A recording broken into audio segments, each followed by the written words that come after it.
শিক্ষা সংক্রান্ত গুরুত্বপূর্ণ আপডেটগুলো পেতে হলে অবশ্যই শুভেন্দু ই একাডেমি চ্যানেলটি সাবস্ক্রাইব করুন।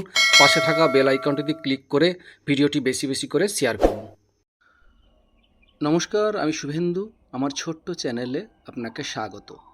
শিক্ষক শিক্ষিকা শিক্ষাকর্মীদের সপ্তম বেতন কমিশন নিয়ে অত্যন্ত গুরুত্বপূর্ণ একটি আপডেট আজকের আনন্দবাজার পত্রিকাতে উঠে এসেছে, সেটাই আপনাদের সঙ্গে শেয়ার করতে চাই।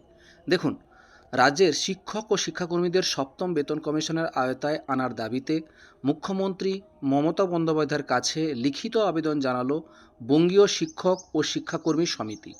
সংগঠনের পক্ষ থেকে পাঠানো এই চিঠিতে দ্রুত এই বিষয়ে পদক্ষেপ করার দাবি জানানো হয়েছে। শনিবার এই চিঠিটি পাঠানো হয়েছে। চিঠিতে উল্লেখ করা হয়েছে, গত ফেব্রুয়ারি মাসে রাজ্য বাজেট পেশের সময় মুখ্যমন্ত্রী সপ্তম বেতন কমিশন গঠনের কথা ঘোষণা করেছিলেন।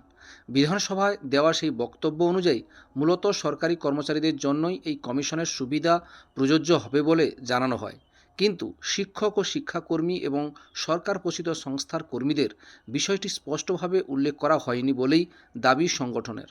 আরও দাবি, শিক্ষক ও শিক্ষাকর্মীরাও দীর্ঘদিন ধরে রাজ্যের শিক্ষা ব্যবস্থার গুরুত্বপূর্ণ অংশ হিসাবে কাজ করে চলেছেন।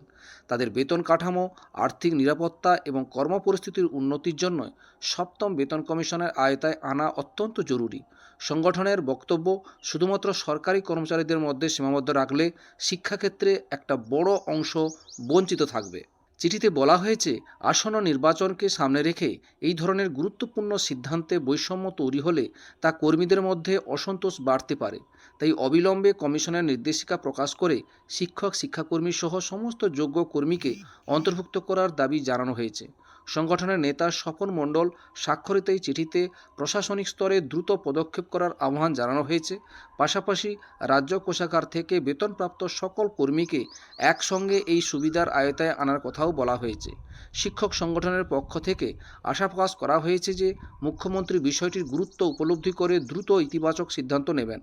শিক্ষাক্ষেত্রের সঙ্গে যুক্ত কর্মীদের স্বার্থে এই দাবি পূরণ করা হলে রাজ্যের শিক্ষা ব্যবস্থার ইতিবাচক প্রভাব পড়বে বলে মনে করছে সংগঠনটি।